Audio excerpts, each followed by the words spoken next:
Justin Gaethje versus Michael Chandler has been confirmed as in the works by Ariel Helwani on ESPN MMA, so I'm going to go through my early prediction and breakdown right now in this video about that fight being made and who I think is going to win, and we're also going to go through some of the situation right now in the lightweight division and try and make sense of it all, because there's a lot of unknowns going into this bout between Michael Chandler and Justin Gaethje, including whether or not the fight is actually going to happen. Is it going to be for a belt? What's going on with Charles Oliveira? What's going on with Khabib? I'm pretty sure I heard him say very, very clearly that he was retired many, many times, and now it feels like well, it doesn't feel like it. He's still at the top of the lightweight rankings, and they're not crowning anyone for a championship and have not sort of made it clear that they want to anytime recently. So there's a little bit of confusion right now in the lightweight division. They've made Justin Gaethje versus Michael Chandler. I can assume that if the winner of this is not fighting for a belt, that this is going to be for a belt. I kind of don't like the idea of Justin Gaethje fighting for a belt. I just feel like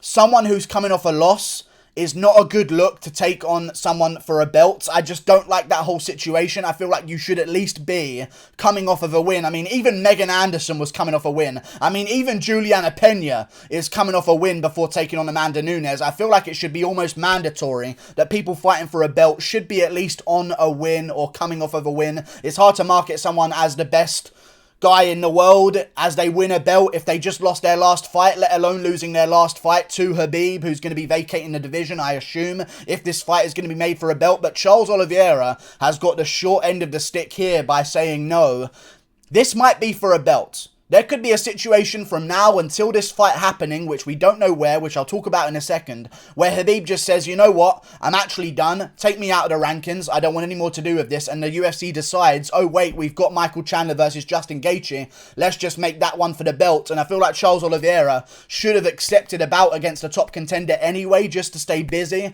just to be coming off a win, just to eliminate another option if he can, and also be the option if they decide to vacate the belt in the middle of the fight being made, and before the fight even happens, they could look at Charles Oliveira versus Michael Chandler or Justin Gaethje and say, hey, we're going to do that one for the belt. So I feel like Charles Oliveira has made a fatal error here by doing completely nothing and declining everyone, and he's going to be the one left out of this, because the winner of Justin Gaethje versus Michael Chandler, let's say that fight happens in May, which I believe it will, because we don't currently have a pay-per-view built up in May. We know that there's a pay-per-view there because we've had some fights signed to that pay-per-view, but we don't know who's going to be headlining it. I actually can't even think of a person who's going to be headlining it other than this lightweight sort of situation. We know that Tony Ferguson is taking on Beneil Dariush on that card. Maybe we're going to have a massive lightweight tournament in May. That's what I'd like to see anyway. I feel like Charles Oliveira has really let himself down here by saying no to everyone, and he's going to get left out, because the winner of Justin Gaethje versus Michael Chandler, if you don't think they're taking on the winner of Dustin Poirier versus Conor McGregor 3 in July, I don't know what to tell you. And I feel like Charles Oliveira needs a fucking wake-up call right now.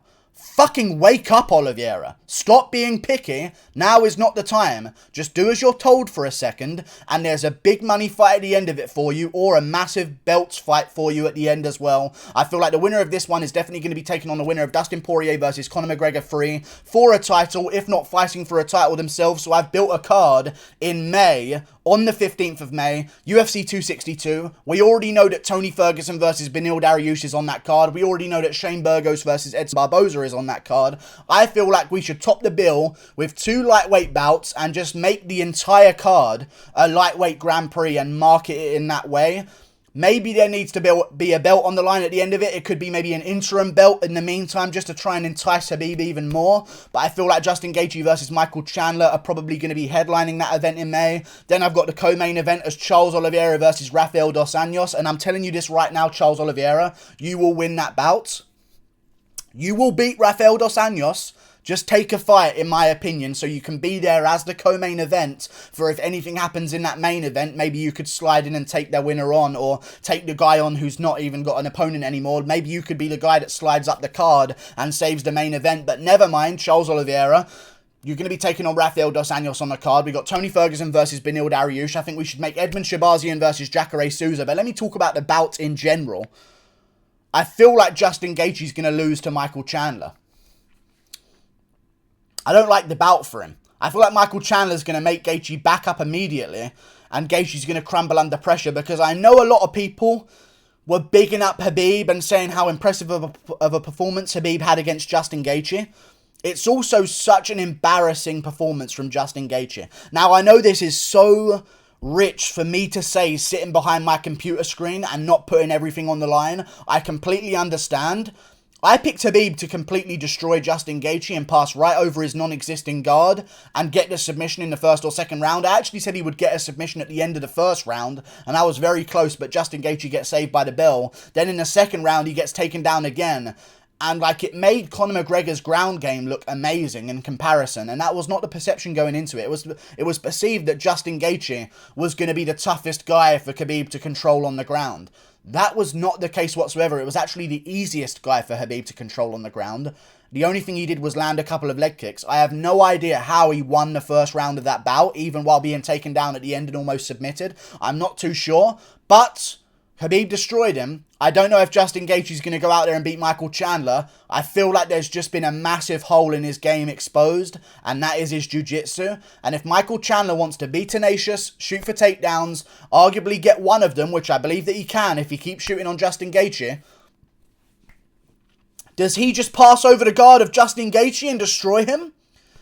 Because Gaethje had nothing off of his back. I've never seen someone at such a high level of MMA just pass over someone's guard like that. And I know that Khabib is good. And I'm sure there's going to be a bunch of Khabib fans saying, you don't understand, brother. This is Khabib. He smash everybody, brother. I watched the Conor McGregor bout with Khabib. I've watched the Dustin Poirier bout with Khabib. I've watched all of Khabib's fights. He does not do it that easily to everyone. And Justin Gaethje was ridiculously easy. On 2 different occasions, he got saved by the bell once, and then it happened again in the second round, and the same thing happened again.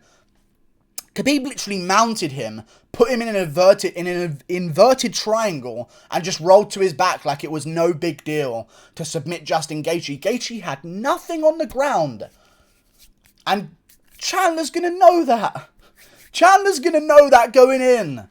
He is, and he's going to want to take Gaethje to the ground and see what's going on down there, okay? Because once you hit the mat and you stay there for 5 seconds, your wrestling defense does not matter anymore. Now it's time for jiu-jitsu. Oh, you can get back up. Oh, you can use momentum to stop someone's takedown. Cool. What happens when you settle on the canvas for 5 seconds? And maybe Chandler gets half guard. Now is a jiu-jitsu game, and Chandler has really good jiu-jitsu. He's controlled guys on the ground before. He can work the ground game very well. I don't know if Justin Gaethje's going to be okay there. And also, I know this, Justin Gaethje backing up a lot nowadays. If this was the old Justin Gaethje that came forward, hacking at the calves, putting himself in danger to land big shots and take him back and just was willing to take the big shots to throw him back, maybe I'd give him more of a chance here against Michael Chandler. But now it's the Justin Gaethje that scoots around the outside and tries to be technical. I feel like that's going to leave more openings for Michael Chandler to go out there and just blitz him immediately and land that big punch and then move on with his day and career. I feel like Michael Chandler's probably going to beat Justin Gaethje by TKO to ground and pound or a submission. I would actually lean the way of submission. I see Justin Gaethje maybe being on the ground for a certain amount of time. Michael Chandler can grapple his arse off, and I feel like Gaethje's grappling got exposed as a little bit of Chinese whispers, you know what I mean?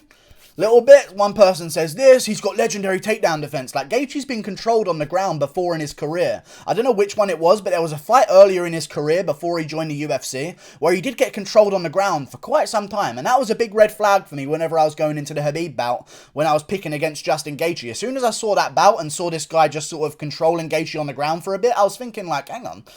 If this guy can do it, what's all this legendary takedown defense I've been hearing about? Because I feel like the talk about Justin Gaethje's takedown defense has put off wrestlers trying to take him down in the first place.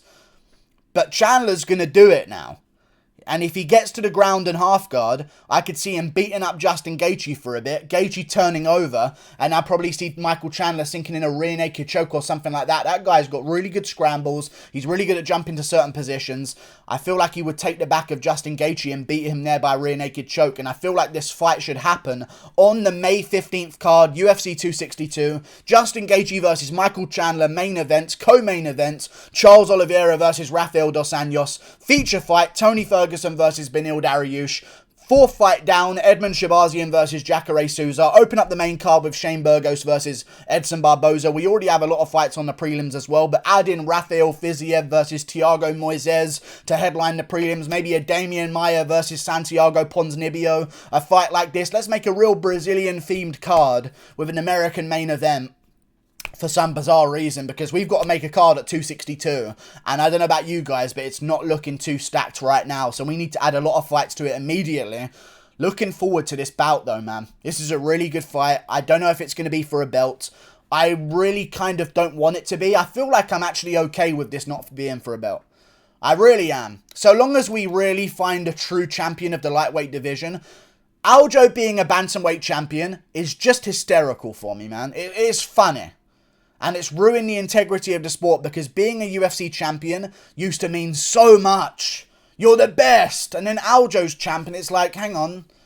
The champ doesn't mean you're the best anymore. Jan's the best, but Aljo's got a fucking belt. And he's like, he got whooped. You know what I mean? Like, I feel like the belt has lost value. So I'd like it not to be just given to a guy as basically a seat warmer for Khabib. You know what I mean? I don't want to see a belt wrapped around the waist of the winner of Chandler versus Gaethje, especially if it's Gaethje. And that's the problem you run. If Michael Chandler wins the belt, you can now say, hey, the Pitbull fight was a fluke. Chandler was supposed to win anyway. Now he's found his true home in the UFC. He's the actual best lightweight in the world. It's not Khabib. Trust us. Let's try and forget about Khabib, because it's going to be the let's try and forget about Khabib era if he does eventually vacate that belt. I don't want to see Gaethje with that belt wrapped around his waist.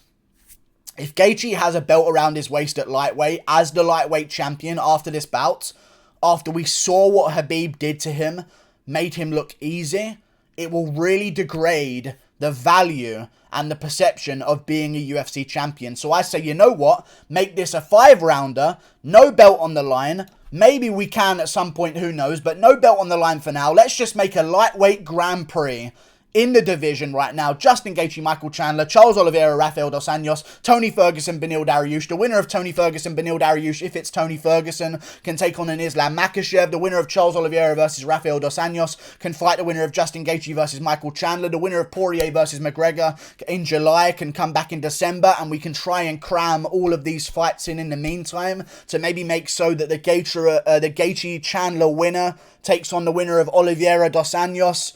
They fight each other, then the winner of that one has the belt, and then Poirier-McGregor winner challenges them for a belt. Maybe we see Poirier-McGregor in August instead of July, because McGregor's got a 6-month suspension, so that's going to be a very long time before we see McGregor back in there. I feel like we need to make haste right now and get all these matchups done.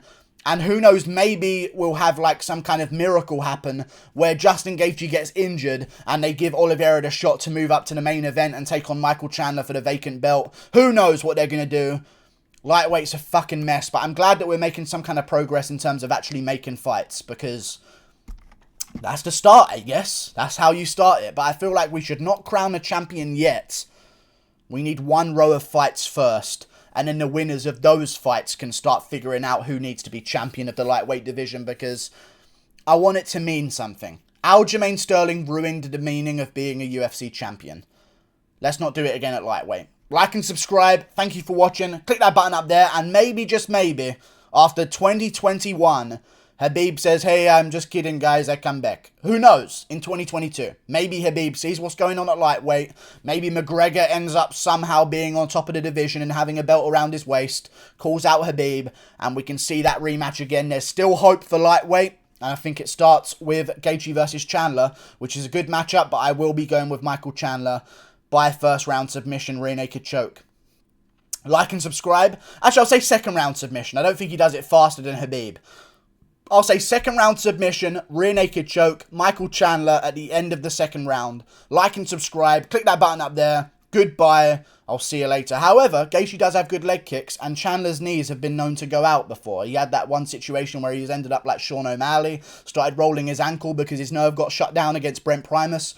Maybe Gaethje's leg kicks are the answer. I don't think they are. I think Chandler's going to fucking bulldoze him, and then when Gaethje's backing up worrying about the big power shots, probably going to get double-legged. Goodbye.